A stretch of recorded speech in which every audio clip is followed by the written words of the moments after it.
ఈరోజు పాయింట్ ఏంటంటే అనేక దయ్యాలు, అనేక రోగాలు స్వస్థపరిచిన ఆయన. ఎవరైనా ఆయన ఎవరు?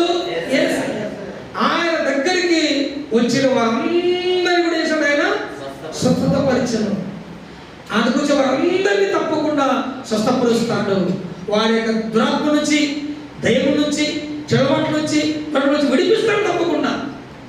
అది పద్యం అన్నమాట. అయితే మనం ఏమనంటే ప్రభువా నాకు సహాయం చేయి అని చెప్పేసి ఆ దగ్గరికి వస్తే, ప్రభువా నా అంతకు నేను నీతితో జీవించాలంటే, నీ బిడ్డగా జీవించాలని నాకు చేత కాలేదు ప్రభువా, నాకు సహాయం చేయి ప్రభు అని నిజముగా మనం ఆయన అడిగితే, ఆయన వేడుకుంటే తప్పకుండా దేవుడు మన చేస్తాడంట, నీతిమంతులుగా మారుస్తాడంట, నిర్దోషులుగా మారుస్తాడు. ఆ శాపముల నుండి, పాపముల నుండి విడిపించి